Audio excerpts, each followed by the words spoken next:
नमस्कार साथियों, जय नारायण वास विश्वविद्यालय से एनएसयू अध्यक्ष पद प्रत्याशी आप सभी से आज इस सोशल मीडिया के थ्रू सबसे रूबरू होने का मौका मिला है। मेरा सबसे पहले आप सभी से यही निवेदन रहेगा कि जितना हो सके इस सोशल मीडिया के थ्रू जितना लाइव हो सके मेरे सभी ग्रुपों के अंदर मेरे सभी भाइयों को शेयर करें, ताकि जो विश्वविद्यालय से जो मेरे अध्ययनरत विद्यार्थी है, जो ग्रामीण परिवेश के पश्चिमी क्षेत्र में अंतिम छोर तक बैठे मेरे जो भी भाई हो जो भी बहन हो, उन तक पहुंच सके, उन तक जो मेरे विश्वविद्यालय के जिन मुद्दों को लेकर आज मैं विश्वविद्यालय में छात्र राजनीति में आया हूँ और जिस विश्वविद्यालय के जितने भी मुद्दे हैं छात्रों के लिए, उन मुद्दों को लेकर मैं विश्वविद्यालय का जो छात्र संघ चुनाव लड़ने जा रहा हूँ, वो सारे मुद्दे आप सबसे मैं रूबरू करने जा रहा हूँ। तो मेरा सभी साथियों से एक बार निवेदन रहेगा कि ज़्यादा से ज़्यादा वीडियो को शेयर करें और एक बार हो सके जितना मेरे ग्रामीण परिवेश से बैठे मेरे जो भी भाई है उन सब तक मेरी बात पहुँचे, मेरी आवाज़ पहुँचे। साथियों, सबसे पहले मैं विश्वविद्यालय का जो सबसे बड़ा मुद्दा है, विश्वविद्यालय का एक इकाई है कमला नेहरू महाविद्यालय, उनका सबसे बड़ा मुद्दा ये है कि निःशुल्क बालिका शिक्षा। जब राजस्थान सरकार प्राथमिक शिक्षाएं जब 12th पास करके हमारी बहनें विश्वविद्यालय के अंदर आती है, तब क्यों ना राजस्थान सरकार जो प्राथमिक शिक्षा होती है 12वीं कक्षा की हो चाहे 11वीं कक्षा की हो, उनकी शिक्षा पूर्ण रूप से राजस्थान सरकार निःशुल्क कर रही है। तो क्यों ना विश्वविद्यालय के अंदर भी जो हमारी बहनें ग्रामीण परिवेश से 12th पास करके विश्वविद्यालय में आती है, तो उनकी जो शिक्षा है संपूर्ण रूप से चाहे एग्जाम फीस हो चाहे एडमिशन फीस हो संपूर्ण रूप से निःशुल्क होनी चाहिए। यही दूसरी बात, एग्जाम फीस और एडमिशन की फीस के साथ जो स्पोर्ट्स की जितनी भी फीस होती है, एक्टिविटी चाहे स्पोर्ट्स से हो चाहे एनएसएस से हो चाहे एनसीसी हो, जितने भी उनके शुल्क लिए जाते हैं वो संपूर्ण रूप से निःशुल्क होनी चाहिए। और यह दूसरा मुद्दा मेरा, प्रत्येक फैकल्टी के अंदर चाहे पुस्तकालय हो चाहे विश्वविद्यालय की चाहे प्रत्येक इकाई के अंदर जो पुस्तकालय, उनके अंदर जो विश्वविद्यालय की जो प्रतियोगिता की परीक्षाएं होती है, उनके अंदर जो विद्यार्थी अपने सुचारू रूप से संसाधन साथ में लाते हैं, तो विश्वविद्यालय को भी एक विश्वविद्यालय के जितने भी प्रशासन उनसे मैं निवेदन करना चाहता हूं कि प्रत्येक पुस्तकालय के अंदर विश्वविद्यालय द्वारा एक ऐसी ई मित्र की हो चाहे ई रिक्शा ई मित्र की व्यवस्था करनी चाहिए, ताकि जो ऑनलाइन बुक्स होती है वो विद्यार्थियों को बाहर से नहीं लानी पड़े, पुस्तकालय के अंदर ही उनको मौजूद करानी चाहिए। विश्वविद्यालय का सबसे बड़ा हमेशा मुद्दा रहा है, चाहे और भी कई छात्र संघ चुनाव लड़े होंगे, मेरा सबसे अहम मुद्दा रहा है, क्योंकि मैं जब विश्वविद्यालय में 2015 के अंदर आया था, जिस जगह पे आज खड़ा हूँ इसी जगह पे मैंने एक एनएसएस का कैंप अटेंड किया था। तो उस कैंप के अंदर जो मेरे बाहर से विश्वविद्यालय आए थे, राजस्थान विश्वविद्यालय से प्रोफेसर, तब उन्होंने एक चीज़ बताई थी कि इस विश्वविद्यालय के अंदर आज तक किसी ने जो मेरे दिव्यांग भाई है उनके लिए जो निःशुल्क परिवहन की व्यवस्था है वो आज तक किसी ने मांग नहीं उठाई है। तो मेरा सबसे बड़ा मुद्दा रहेगा कि विज्ञान संकाय हो चाहे कला संकाय हो चाहे ओल्ड कैंपस हो चाहे न्यू कैंपस हो चाहे कमला नेहरू महाविद्यालय, सभी संकायों के अंदर जो भी मेरे दिव्यांग भाई है जो भी मेरी बहनें, उनके लिए विश्वविद्यालय प्रशासन द्वारा एक ई रिक्शा की व्यवस्था करानी चाहिए, एक निःशुल्क बस की व्यवस्था करानी चाहिए, ताकि क्या कि न्यू कैंपस मुख्य द्वार से लेकर कला संकाय तक जो आपस के बीच का डिस्टेंस है 2 किलोमीटर, तो वो दिव्यांग भाई मेरा उनका कवर नहीं कर सकते, तो उनके लिए ई रिक्शा की व्यवस्था करानी चाहिए। और दूसरी बात, विश्वविद्यालय प्रशासन द्वारा एक आईडी कार्ड यूनिक कार्ड का भी दिव्यांग भाइयों के लिए उनको बनाना कर देना चाहिए, ताकि क्या कि वो अपने जब ग्रामीण प्रवेश में जाए चाहे अपने घर जाए चाहे और भी कई कंपटीशन एग्जाम देने जाए, तो उनका अधिकतम शुल्क 10 रुपये होना चाहिए, जो राजस्थान सरकार ने कर रखा है, तो विश्वविद्यालय में भी लागू होना चाहिए। हालांकि मैं जब 2015 के अंदर इस विश्वविद्यालय में आया तो मेरा बीएससी ग्रेजुएशन इसी विश्वविद्यालय विज्ञान संकाय से हुआ,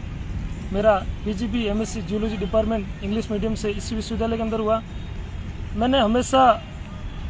मेरे एमएससी भाइयों के साथ मुलाकात की है, उनके साथ रहा हूँ मैं, तब कहीं ना कहीं मुझे लगता है कि इस कैंपस के अंदर इस कैंपस की जितनी भी फैकल्टियाँ, प्रत्येक फैकल्टी के अंदर एक ई मित्र की व्यवस्था होनी चाहिए, ताकि क्या है कि जो भी मेरे एमएससी के विद्यार्थी पीजी क्लासेस के, उनके जितने भी नोट्स हो, चाहे उनको कोई अलग से कोई कंपटीशन तैयारी करने के लिए चाहे कोई पीडीएफ तैयार करनी हो, तो उनको कहीं कैंपस से बाहर दूर जगह नहीं जाना पड़े, कैंपस के अंदर ही विज्ञान संकाय का जो डीन ऑफिस है उनके पास एक ई मित्र की व्यवस्था होनी चाहिए, ताकि क्या कि जो सारे कैंपस के डिपार्टमेंट है वो सारे डीन ऑफिस है वो सबसे बीच में पड़ता है, तो कहीं ना कहीं डीन ऑफिस के पास में एक ई मित्र की व्यवस्था भी होनी चाहिए। अरे दूसरी बात, पीजी क्लासेस के जितने भी मेरे भाई बहन हैं वो सुबह 7 बजे क्लास के अंदर आते हैं और शाम को वापस 4 बजे जाते हैं, तो कहीं ना कहीं कोई प्रोफेसर अगर लीव पे रह जाता है, अगर कोई क्लास बीच में नहीं लगती है, तो उस टाइम जो उनके मेरे भाई और बहन हैं उनके जो नाश्ते की समस्या आती है हमेशा, उनके जो खाने की समस्या आती है कि दूर दराज से आते हैं विश्वविद्यालय के अंदर, वापस घर नहीं जा पाते हैं। तो सबसे बड़ा मुद्दा है कि प्रत्येक विश्वविद्यालय के प्रत्येक फैकल्टी के अंदर एक कैंटीन की व्यवस्था होनी चाहिए सुचारू रूप से, और उनका सारा जिम्मा विश्वविद्यालय प्रशासन है वो, चाहे डीन ऑफिस के पास में हो, चाहे प्रत्येक डिपार्टमेंट के एचओडी के पास होना चाहिए, ताकि क्या है कि जो मेरे यूजी के विद्यार्थी है और जो मेरे पीजी के विद्यार्थी, उन सबको ये सुविधा उपलब्ध हो सके। साथियों, ये जो मुद्दा बताने जा रहा हूँ मैं, ये सबसे बड़ा विश्वविद्यालय का अहम मुद्दा है। मैं 2015 के अंदर इस विश्वविद्यालय में आया, तो मैं हमेशा से जब मैं प्राथमिक शिक्षा में पढ़ता था, तो कहीं ना कहीं मुझे रुचि थी कि मैं कबड्डी प्रतियोगिता के अंदर हमेशा होनर रहा हूँ, और हमेशा गेम भी मैंने कबड्डी खेला है। जब भी विश्वविद्यालय के अंदर आया तो मेरा हमेशा से इच्छा थी कि मैं कबड्डी के अंदर प्रतियोगिता के अंदर गेम में भाग लूँ। तब कहीं ना कहीं जाकर मुझे ऐसा लगा कि विश्वविद्यालय के न्यू कैंपस में, चाहे कमला नेहरू महाविद्यालय भी देख लो, इस कैंपस के अंदर प्रत्येक फैकल्टी के अंदर एक खेल कूद के लिए अलग से ऑफिस होनी चाहिए, ताकि क्या कि कोई भी मेरा भाई बहन जिनको खेल कूद के अंदर रुचि हो, जो अपने 12वीं कक्षा पास करके विश्वविद्यालय के अंदर आते हैं, जो अपने ग्रामीण परिवेश में प्राथमिक शिक्षा में, तो वो अपना जो भी खेल कूद की जो भी प्रतिभान है वो दिखाते हैं ग्रामीण स्कूलों में, पर विश्वविद्यालय के अंदर आते हैं तो कहीं ना कहीं उनकी जो प्रतिभाओं को उनको दबा दिया जाता है। तो मेरा प्रशासन से भी निवेदन रहेगा, मेरा सबसे बड़ा विश्वविद्यालय का यही मुद्दा रहेगा, क्योंकि मैं खुद एक स्पोर्ट्स पर्सन हूँ। 2018 के अंदर मैंने कबड्डी प्रतियोगिता का गेम खेलकर विश्वविद्यालय का नाम। रही दूसरी बात, जो विश्वविद्यालय के नए परिसर के अंदर जितने भी स्पोर्ट्स के गेम है, जितने भी स्पोर्ट्स के ग्राउंड है, वो सुचारू रूप से पुनर्निर्माण होना चाहिए। रही दूसरी बात, कमला नेहरू महाविद्यालय के अंदर भी विश्वविद्यालय को प्रत्येक फैकल्टी के अंदर अलग अलग गेम दे रखे हैं, तो कमला नेहरू महाविद्यालय को भी एक इंडोर के जितने भी गेम और पीजी के मेरे छात्र छात्र हैं उनको हमेशा प्रशिक्षित कर सके, ताकि जो अपने खेलकूद के जो भी सामग्री है उनको संपूर्ण रूप से उनसे मिलवा भी सके। विश्वविद्यालय के अंदर जो कमला नेहरू महाविद्यालय है, उनके वो चाहे न्यू कैंपस के जो पीजी के छात्रावास है मेरे बहनों के लिए, चाहे यूजी के छात्रावास है, चाहे बॉयज़ के छात्रावास है, उन सभी छात्रावासों का एक बार पुनर्निर्माण होना चाहिए। हाँ, मैं मानता हूँ कि आज से 2 साल 3 साल पहले जब कला संकाय की फैकल्टी मॉर्निंग जब न्यू कैंपस में शिफ्ट हुई, तो कहीं ना कहीं जो मेरे ग्रामीण परिवेश से मेरे भाई और बहन आते हैं, तो उनके लिए भी एक बहनों के लिए भी न्यू कैंपस में एक अलग से छात्राओं के लिए एक छात्रावास का पुनर्निर्माण हो, और मेरे भाइयों के लिए भी न्यू कैंपस में के अंदर मेन गेट के पास में एक नए भवन का निर्माण हो, जो भी ग्रामीण प्रवेश आते हैं उनको बाहर रूम नहीं लेकर रहना पड़े। विश्वविद्यालय के अंदर भी एक छात्रावास का निर्माण होना चाहिए। डिजिटल युग में डिजिटल शिक्षा को बढ़ावा देने के तहत विश्वविद्यालय की जितनी भी पीजी क्लासें लगती है, जो जितनी भी इस डिजिटल युग के अंदर पीजी क्लासों के अंदर जो भी मेरे बड़े भाई है, उनके लिए एक ई बोर्ड की व्यवस्था होनी चाहिए और ई बुक की व्यवस्था होनी चाहिए, ताकि वो कोई प्रोफेसर अगर क्लास नहीं ले पाए तो वो खुद अपना एक पीडीएफ तैयार रखें, और कोई भी स्टूडेंट खड़ा होकर वो पीडीएफ के तहत जितने भी मेरे भाई बहन हैं उनको सुचारू रूप से पढ़ा सके, वो अपने डिजिटल युग के तहत खुद पढ़ सके क्लासों में। आधुनिक शौचालयों का निर्माण प्रत्येक फैकल्टी के अंदर होना चाहिए, प्रत्येक क्लासों के अंदर होना चाहिए, प्रत्येक संकाय के अंदर होना चाहिए। जितने भी स्पोर्ट्स के ग्राउंड है, उन ग्राउंडों के पास में एक शौचालय की व्यवस्था भी होनी चाहिए, ताकि क्या है कि जो भी मेरा भाई हो चाहे बहन हो, जितने भी स्पोर्ट्स के विद्यार्थी है, जितने भी स्पोर्ट्स के मेरे प्रतिभाशाली युवा साथी है, उन सब के लिए प्रत्येक ग्राउंड में एक शौचालय की व्यवस्था भी होना चाहिए सुचारू रूप से। सबसे बड़ा दुर्भाग्य की बात है, मैं ये बताना चाहता हूँ कि विश्वविद्यालय का राजस्थान की सबसे बड़ी दूसरी विश्वविद्यालय जयनारायण वास विश्वविद्यालय। इस विश्वविद्यालय के अंदर प्रत्येक फैकल्टी हो चाहे प्रत्येक डिपार्टमेंट हो, कभी तक आज तक मैंने 2015 से इस विश्वविद्यालय में बैठा हूँ, हमेशा दिन रहता हूँ, कभी मैंने आज तक कोई ऐसा प्राथमिक उपचार के लिए चिकित्सालय इस विश्वविद्यालय के अंदर मैंने नहीं देखा। हाँ, मैं मानता हूँ कि विश्वविद्यालय से बाहर है, पर जो विश्वविद्यालय के रेगुलर विद्यार्थी उनको ये पता नहीं है कि जो विश्वविद्यालय के अंदर जो प्राथमिक चिकित्सालय है, वो विश्वविद्यालय के अंदर प्रत्येक फैकल्टी के अंदर होना चाहिए, एक बॉक्स होना चाहिए, एक रूम होना चाहिए, वहाँ एक चिकित्सक बैठना चाहिए। कोई भी अगर ऐसा कोई किसी स्टूडेंट के साथ या किसी भाई और बहन के साथ ऐसी कुछ घटना हो जाए या कुछ अनहोनी घटना हो जाए, तो कहीं ना कहीं प्राथमिक उपचार के लिए हमेशा विश्वविद्यालय के पास हथियार होना चाहिए।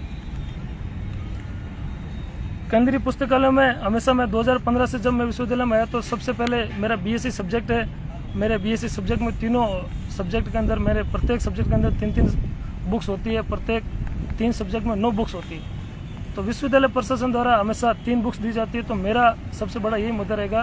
कि जो ग्रामीण परिवेश से मेरे भाई और बहन आते हैं, उनके लिए बाहर से कोई बुक्स अवेलेबल नहीं हो पाती है। हाँ, अगर कोई ऐसी बुक्स अवेलेबल होती है जो खुद की प्रोफेसर के लिखी होती है, तो विश्वविद्यालय पुस्तकालय के अंदर कम से कम सब बुक्स है वो हमेशा अवेलेबल होनी चाहिए। ये मेरा सबसे बड़ा इस विश्वविद्यालय छात्र हितों के लिए बड़ा मुद्दा रहेगा। दिव्यांग मेरे भाइयों और बहनों के लिए विशिष्ट पुस्तकालय की व्यवस्था कराना, जिसमें विशेष तौर से जो मेरे ब्लाइंड भाई है, जो नेत्रहीन है, उनके लिए ऑडियो रिकॉर्डिंग की व्यवस्था होनी चाहिए और ई बुक की व्यवस्था होनी चाहिए, ताकि उनको सुचारू रूप से जब अपने छात्रावास से उठकर विश्वविद्यालय के अंदर आते हैं तो अपने आराम से 2 घंटा आराम से बैठकर जो ऑडियो रिकॉर्डिंग वो सुन सके और ई बुक की व्यवस्था करानी सके, ताकि वो अपना सुचारू रूप से अपने भाई और बहनों को आराम से बैठकर उसी कक्ष में पढ़ाई करें। साथियों, मैं एक बार पुनः निवेदन करूंगा कि जितने भी मैंने आपको विश्वविद्यालय के मेरे छात्र हितों के मुद्दे बताए, ये मुद्दे कोई आज से नहीं है। जब से मैं 2015 में इस विश्वविद्यालय में आया, मेरा BSc ग्रेजुएशन इस विश्वविद्यालय से हुआ, तब कहीं ना कहीं मुझे महसूस हुआ कि मैं हमेशा इसी छात्रावास में रहा। विश्वविद्यालय के जो मुख्य द्वार से 500 मीटर तकरीबन दूर है। जब मैं विश्वविद्यालय में 2015 में आया तो मैंने ये कई तकलीफें सहनी। जो भी मैंने मुद्दे बताए, उन हर मुद्दों की तकलीफों से मैं निकला हूँ, उन हर कंटीले रास्तों से मैं निकला हूँ। मैं नहीं चाहता कि मेरे जो ग्रामीण पुरे से मेरे भाई और बहन है, जिस रास्तों से मैं गुजरा हूँ, उन रास्तों से उनको ना गुजरना पड़े। तो मेरा आप सभी से आग्रह रहेगा कि ये जो भी मुद्दे हैं, आने वाले 26 तारीख को विश्वविद्यालय के अंदर छात्र संघ चुनाव है, मेरा सभी भाइयों से अपील रहेगा, मेरे सभी बहनों से अपील रहेगा कि मैं हमेशा मेरे भाइयों और बहनों के साथ खड़ा रहूं। आगामी 26 तारीख को विश्वविद्यालय के अंदर छात्र संघ चुनाव है। आप ज़्यादा से ज़्यादा बैलेट नंबर 2 पर अपना मत और समर्थन देकर मुझे विजय बनाएं। रही बात मेरे पेनुष्य के पैनल के मेरे जितने भी साथी हैं, उन सभी के पैनल पर ज़्यादा से ज़्यादा मत और समर्थन देकर विजय बनाएं। मैं एक बार पुनः अपील करूँगा, आप मुझे साथ दें, मेरे इस संघर्ष के साथ आप मेरे साथ चलिए। हमेशा मैं आपकी अगली पंक्ति में खड़ा रहकर आपकी मांग को उठाऊंगा, कहीं आपको कोई तकलीफ नहीं आने दूंगा। हमेशा किसी भी प्रकार की कोई भी समस्या होगी, चाहे स्पोर्ट्स से लेके हो, चाहे मित्र हो, चाहे कैंटीन हो, चाहे पुस्तकालय की हो, किसी भी प्रकार की विश्वविद्यालय के अंदर कोई भी समस्या होगी तो आपका भाई हरेंद्र चौधरी और मेरी पूरी टीम पहले भी आपके साथ थी और आज भी आपके साथ है। और वादा करता हूँ सरस्वती माँ के प्रांगण में हमेशा आपके साथ खड़ा रहूँगा। और मेरे 36 गाँव के मेरे भाइयों से निवेदन करूँगा कि आज मेरे पिछले 5 सालों की जो मेरा संघर्ष था, अब वक्त 2 दिन का है। आप सभी के ऊपर मैं जिम्मेदारी दे रहा हूँ कि आप 2 दिन मेरे साथ चलें, मेरे संघर्ष की राह में एक बार आप कदम मेरे साथ चलकर मुझे मेरी मंजिल तक पहुँचाएँ। मेरा एक बार पुनः सभी साथियों से निवेदन रहेगा कि 26 तारीख को छात्र संघ चुनाव है। बैलेट नंबर 2 पर ज़्यादा से ज़्यादा मत और समर्थन देकर अपने भाई हरेंद्र चौधरी को विजय बनाएं। धन्यवाद।